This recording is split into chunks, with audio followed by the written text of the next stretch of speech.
Hey, Sean, how are you today? Good, man. How are you? I'm well, thanks. Hey, real quick, just any injury updates? Anybody banged up or anything new? Just Ryan Bates. He's day to day with an ankle. Okay, cool. As far as, I know this is a term that you have said and a lot of other coaches say, the 24-hour rule, and how you enjoy a win for 24 hours and then you turn the page. You said it even in the press conference yesterday. Miami puts up 70 points. Does the 24 hours go by a little quicker when you know what's coming up, or does the 24-hour rule not exist because you just start work immediately? Yeah, I mean, it seems like anymore it gets shorter and shorter, or smaller and smaller that window, right? And in particular, when you got a team that put up 70+ points, I don't think I've seen that in my NFL career the entire time. So they're very explosive. When you look at the performances that your defense has had the last couple of weeks and how they've kind of continued to trend in the right direction, I guess, what do you attribute that to? Is there one particular thing that's leading to this continued success with the pressures, the sacks, the takeaways, or is it just kind of a culmination of a lot of things? Well, I think it's the preparation the players put themselves through. The coaches have done a phenomenal job of getting them prepared during the week, and I think that's really the culmination of those two coming together, really. Cool. Thank you, Sean. Appreciate it. Sure. Hey, Sean, how you doing?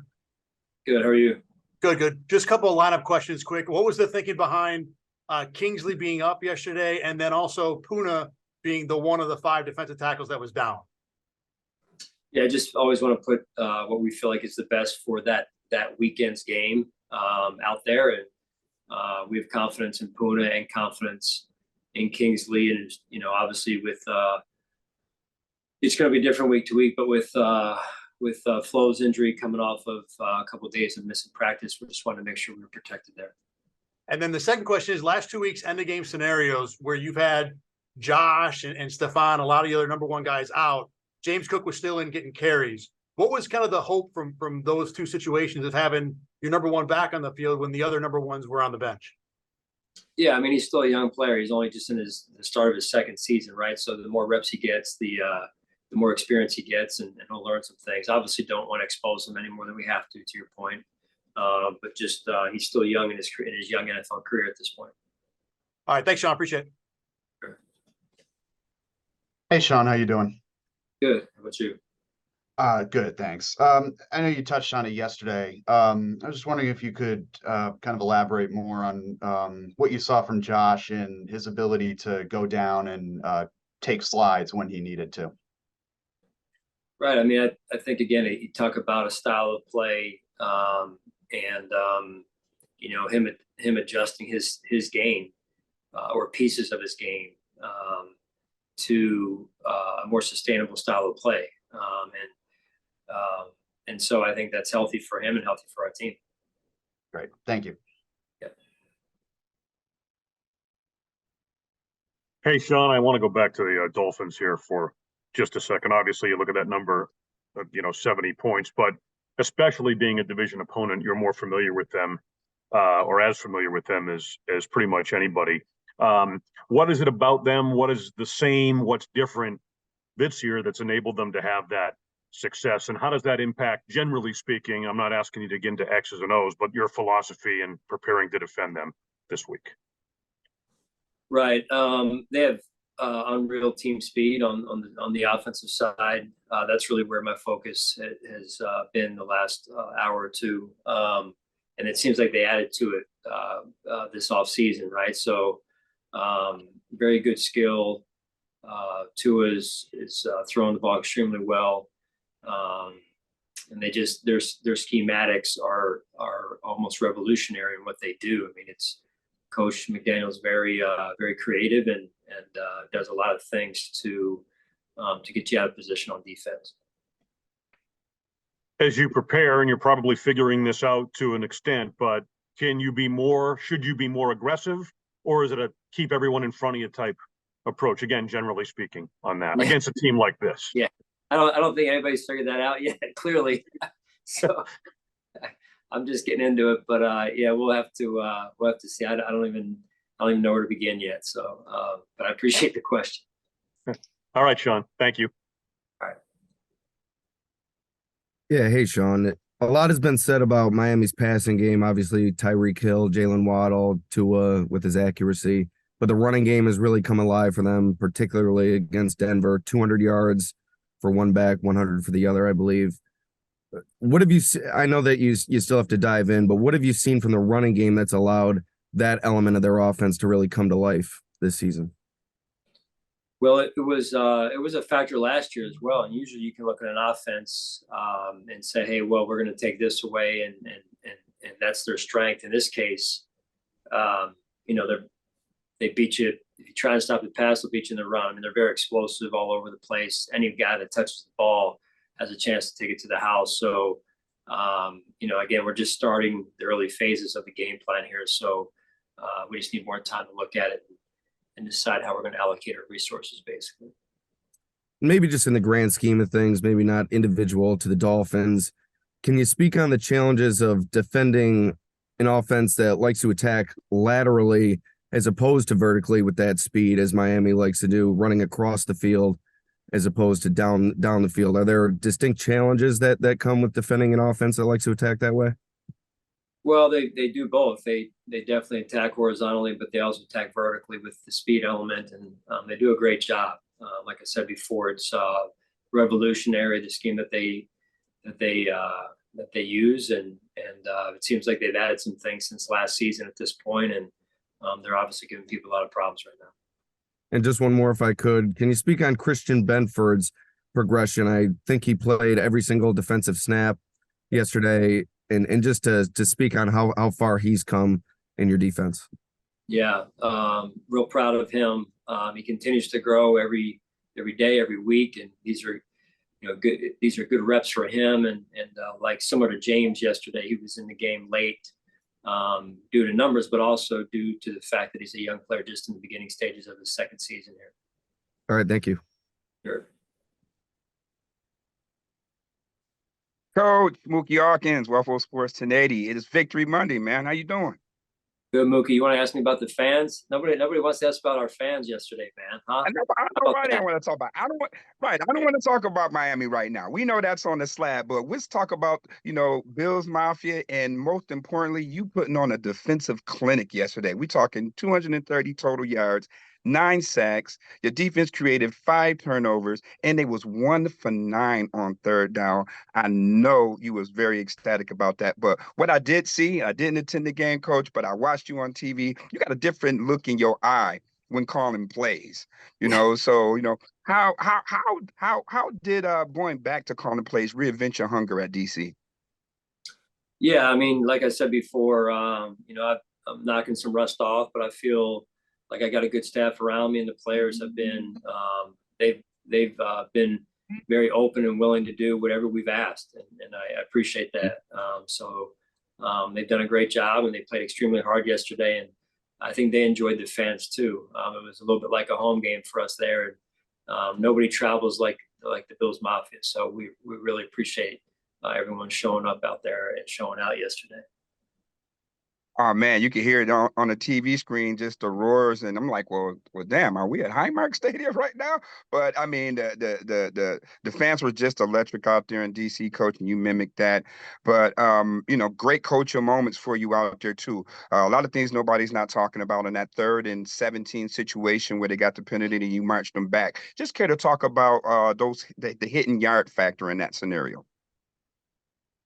Yeah, I mean, there's certainly obviously a decision you have to make there, field position or take a 4th down situation. We just felt confident that we were rushing well all game long, and why would this be any different? Wanted to try and create some field position for our football team. Absolutely, Coach. One more, if I can. After watching tape of this defensive clinic and the way the offense portrayed great balance, how did this team get better for next week? Well, there's a lot of things we can do to get better. I won't get into the weeds on it right now, but we met this morning, talked about it, and I think that's the biggest thing right now is how are we getting better? How are we improving each and every one of us from yesterday's performance? Absolutely, Coach. Back to the drawing board. That's right. Thanks, Mookie. Hey, Sean. To start, are there any questions we've missed about the fans that you wanted to talk about, or You guys don't talk about them enough. That's what I'm just saying. We're all talking about, this team, that team, and certainly respect that. But you guys need to celebrate the fans more. I mean, that was incredible. I think it was louder when we were on defense than it was when they were on defense. I saw Jordan Phillips pumping them up a bit, so notable for sure. I am also going to ask about the Dolphins, sorry, but when you're preparing your defense for them, obviously you mentioned how they're revolutionary, they're doing so many different things.